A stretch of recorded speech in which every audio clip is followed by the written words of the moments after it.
Thank you for tuning in to True Crime Stories. Today, we're going to be talking about Stevie Bates. On Saturday, April 28th, 2012, a security camera in Manhattan's Port Authority bus terminal captured Stevie Bates at around 9 a.m. The then 19-year-old with blonde locks looked confused after stepping off the escalator in this clip released by the Yonkers Police Department. Stevie is seen wandering before walking out of the camera's view. Stevie graduated from Bronx High School of Science. While there, she was a National Achievement Scholar and a cheerleader. She would go on to attend Hunter College in the fall of 2011, where she majored in studio art, according to her Facebook. Her last known address was in Brooklyn, where she lived with her older sister, Sharina. This was temporary while her mother and stepfather's new home in Yonkers was being renovated, according to her mother, Vivian Jones. Stevie recently experienced two tragedies: the loss of two friends, one due to unaliving, one to an accidental overdose. After those experiences, she bleached and locked her hair, allegedly neglected personal hygiene, and distanced herself from her family. While this behavior seemed to be understandable for a grieving teenager, there was some concern. Stevie's mother, Vivian, thought she was doing okay after starting college. Stevie began attending Occupy Wall Street protests as a part of an assignment in 2011. She reportedly became so caught up in the movement, she took up residence in the tent city erected by demonstrators in Zuccotti Park before Bloomberg ordered its takedown in November of 2011. A Wall Street Journal photographer snapped a photo of Stevie distraught during a takedown. Stevie seemed to make a lot of new friends through the protests, including Brandon Klosterman, an Ohio native 10 years her senior. At some point, Stevie and Brandon became a couple. When they started dating is unclear, but they split sometime at the end of March 2012. Stevie decided to skip enrolling in classes for the spring semester. In April, her and her three Occupy Wall Street friends planned a road trip to Northern California on April 19, 2012. Stevie called her mother from Virginia. She had lost her cell phone in the midst of the trip and was using a friend's phone to keep in contact. Around April 23rd, Stevie contacted her mother and told her their car broke down in North Carolina. Her friends decided that they were going to take a bus to California, but Stevie was tired and wanted to go back to New York. On April 26th, she boarded a Manhattan-bound Greyhound in Hot Springs, Arkansas. On the evening of the 27th, at 7:52 p.m., she called her mother for the last time from Pittsburgh, Pennsylvania, during the bus's final layover before heading to New York City. Vivian offered her daughter to pick her up from Port Authority when she arrived, but Stevie declined. She had planned to meet up with her ex, Brandon, at his place in Brooklyn to retrieve some belongings. The next day, she would go to her mother's home in Yonkers. The next day comes, and her mother, Vivian, had not heard from Stevie. She had no activity on Facebook since April 26th, when she had a Facebook conversation with her ex-boyfriend, Brandon Klosterman, who she would be meeting up with in Brooklyn as soon as she arrived. She had some other conversations on Facebook with her best friend, who she planned to meet with for spring break, and a few other friends from high school. Now, to clear up any confusion, so the last time Stevie's mother, Vivian, spoke to her was on the 27th. She would be returning to New York City on the 28th. So that means that Stevie hadn't talked to her mom since the night before. And her mom was going to pick her up from Port Authority, but she said, no, I'm going to go meet up with Brandon to get my stuff. And then she was going to return to her mom the next day, and she never did. So that means that something happened between her leaving Port Authority and her going to visit the boyfriend in Brooklyn. Her ex-boyfriend, Brandon, claimed he hadn't seen her since she left New York City on the 19th, when she had originally been leaving to go on the trip to California with her friends. And there has not been any activity on her card since the 26th. It was very unusual for Stevie to go without contacting her mother. Since Stevie's mother became a new resident of Yonkers in April of 2012, the New York Police Department would not take the missing person report. New York Police Department would go on to say because she was 19 and could do as she's pleased, regardless of the fact that Vivian mentioned it being unusual for Stevie to go without contacting her. They also said that since Vivian did not have any proof that she made it to New York City, because when she last spoke to Stevie, she was at a layover in PA, that she should contact New York Port Authority. New York Port Authority redirected her to PA Port Authority.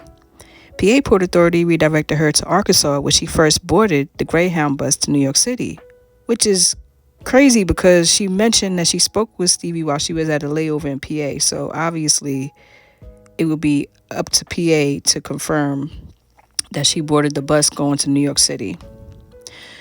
Arkansas verified that she boarded the bus and redirected Vivian back to PA Port Authority. PA Port Authority redirected her back to the PA Police Department. The PA Police Department verified via video surveillance that Stevie reboarded the bus in PA, headed to New York City, and then redirected her back to New York Port Authority. New York Port Authority then redirected her back to New York Police Department. The New York Police Department redirected her back to Yonkers because she told them she had became a resident, even though she told them Stevie was living with her sister in Brooklyn. By this time, Stevie's mother was frustrated, and understandably, she filed the missing persons report in Yonkers. It took them 2 weeks to go to New York City to check the video footage, and there they were able to verify she made it to Port Authority. Vivian made several phone calls to the precincts to get the case transferred to New York City. New York City said that they couldn't duplicate the missing persons report and that Yonkers had to follow up on the case. Due to Yonkers' limited resources and a lack of effort, many crucial opportunities were missed, like crucial video surveillance up and down 8th Avenue and subway stations, which could have helped them track Stevie's steps and follow any leads that may have shed light on what happened to her and where she went after leaving Port Authority. Stevie was a New York City resident. She was last seen in New York City, so the New York Police Department should have been handling her case. Many articles state Stevie's mother didn't file a missing persons report until May 9th, 2012, but failed to convey how she was getting the runaround from different precincts. It is unclear where Brandon Klosterman lived in Brooklyn, but on a flyer via Vivian's website, she recommended searching for Stevie in the Flatbush section of Brooklyn, near East 26th Street and Cordeleau Road. One would assume Brandon lived in that area. Investigators would continue to frustrate Stevie's family. It wasn't unknown that Stevie planned to see Brandon. However, investigators seemed uninterested in pursuing him. Via a report made by theinfluence.org, Brandon would not be questioned until late May, over a month since Stevie was last seen. Cops will reportedly tell Vivian Jones Brandon was reluctant to speak during the interrogation. He said he hadn't seen or spoke to his ex-girlfriend since April 19th before she went on her road trip. Brandon deleted all his Facebook messages to and from Stevie. Stevie and Brandon recently broke up, and deleting messages from an ex is not uncommon. However, Stevie's last words to her mother was that she was meeting up with Brandon. This was after the 19th. It is evident Brandon was withholding information. Regardless, police will go on to denounce Brandon as a suspect in Stevie's disappearance.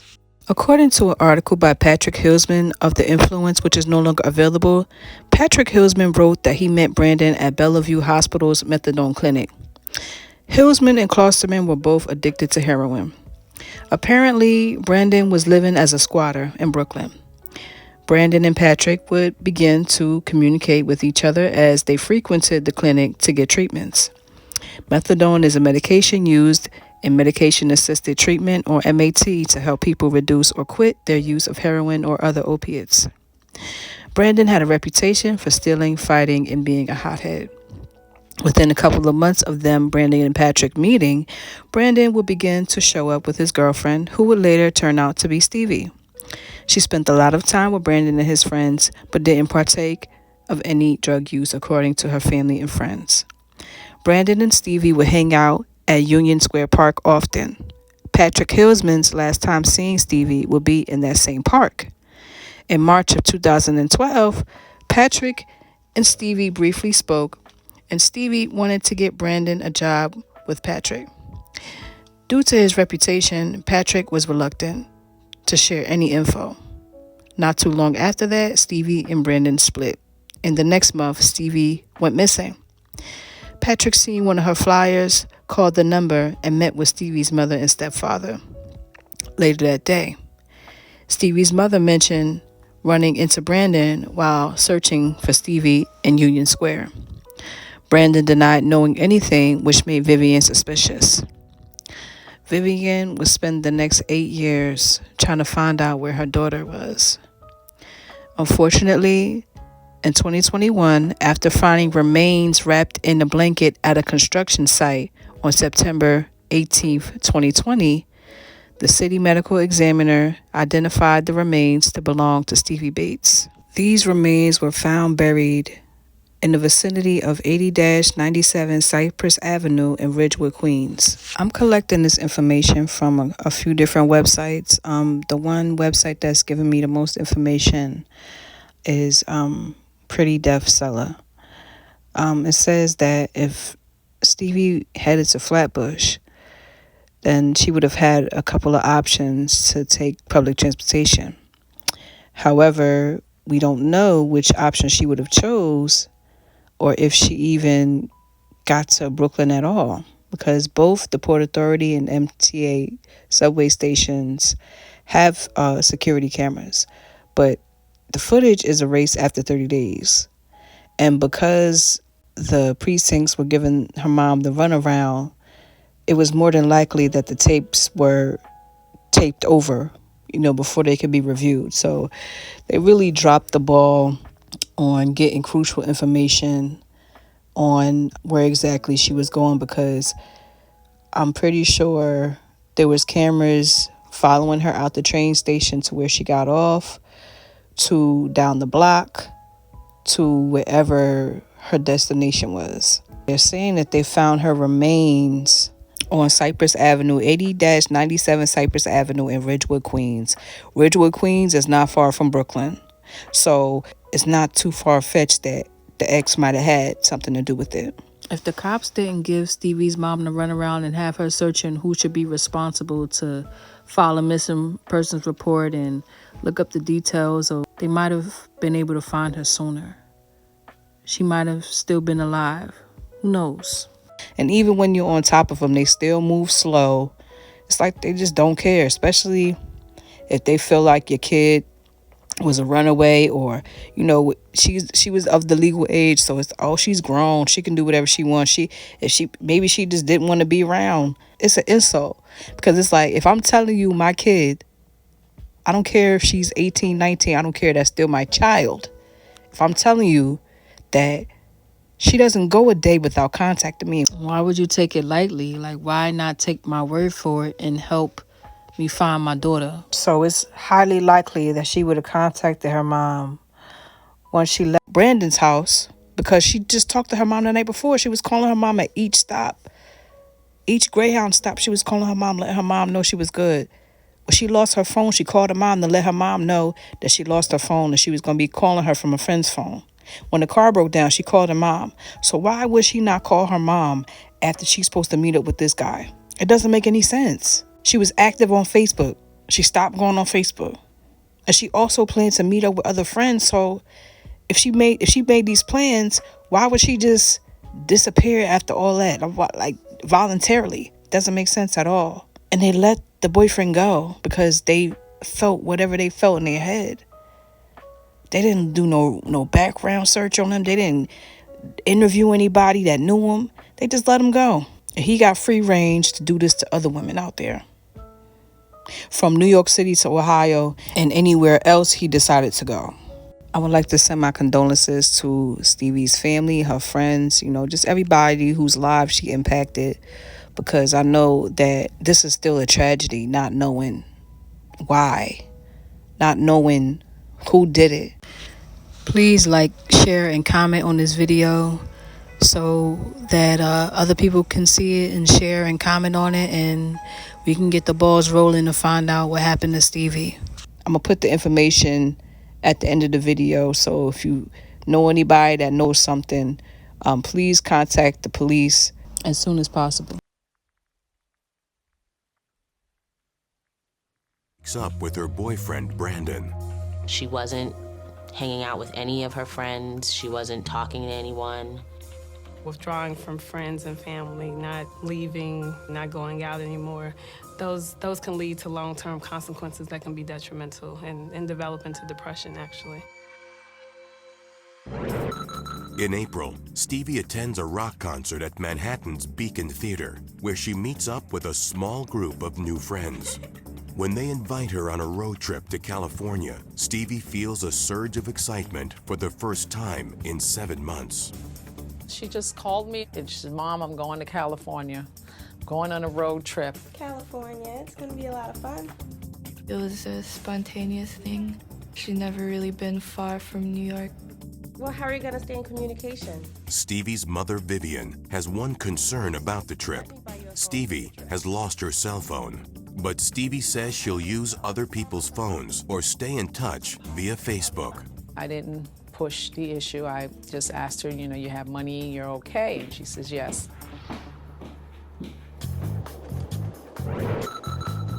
On April 17, 2012, Stevie and 5 friends, 2 men and 3 women, pull out of Manhattan in a van. While their ultimate destination is a friend's farm in California, the group is ready to go off course if something better comes along. As their first stop, the group decides to head to Florida to see a concert. Hi, Mom. Stevie is as good as her word and checks in with her mother. Everything's okay. She was having such a good time. Bye. But the good times don't last. Less than a week into the trip, the van they're driving breaks down in North Carolina. The group now decides to take a bus straight to California. By the time Stevie gets to Hot Springs, Arkansas, she's had enough. I think that Stevie had had her fill and was like, I need to get out of here. Vivian agrees to buy her daughter a bus ticket back to New York. Bye-bye. On April 26, 9 days after setting off on her adventure, Stevie boards a bus in Hot Springs to head back home. Can I borrow your phone to call home? She was checking in. She would find somebody who had a phone. She'd spoken to several people on Facebook, and she told them, I can't wait to get back to New York. During her last layover in Pittsburgh, Pennsylvania, Stevie calls her mother from another passenger's cell phone. Like, Port Authority in the morning. Stevie tells her mom that the bus arrives at Port Authority Terminal in Manhattan the following day at 5:40 a.m. I asked, did she want me to pick her up? And she said no, she was going to go out to an ex-boyfriend to get her things from him. Mother and daughter make tentative plans to see each other that Sunday. That was the last time I spoke with her. The next day, Vivian Bates doesn't hear from her daughter. She did say she was going out to Brandon, so for her to not come right away didn't really alarm us yet. Monday passes, and still no word from Stevie. Vivian tries to tamp down her growing worry by telling herself that Stevie is just visiting old friends. But as the day progresses, she feels her anxiety increase by the hour. When I didn't hear from her at all, we were starting to get alarmed. We began to, make some phone calls. We're getting a little worried and... Have you seen Stevie? Have you heard from Stevie? Vivian calls her daughter Sharina, who Stevie had been staying with before she left for California. And I'm like, oh, well, she's gonna call. She always calls. She'll probably come see us sometime this week. But she doesn't call, and now Tuesday goes by, and again, no one hears from Stevie. I'm so worried. It has been several days since Vivian has spoken to her daughter, and she is shaken to the core. She knows she has to do something. She heads down to Union Square in Manhattan, where Stevie and her friends often hung out. There's no sign of her daughter. Then, just as she's about to leave, she runs into Brandon, Stevie's ex-boyfriend. A wave of relief overtakes her. He must know where Stevie is. I haven't seen her. When your child goes missing, you don't believe anything that anyone is saying. I don't believe that he's the type of person that would cause her any harm, but I don't know. I don't know where my daughter is. I don't know what happened to her. Vivian immediately goes home and calls police. Help me, my daughter is missing. Next, a frantic mother contacts authorities across several states trying to find her daughter. They said they couldn't do a missing persons report because they don't know if she even made it to Pittsburgh.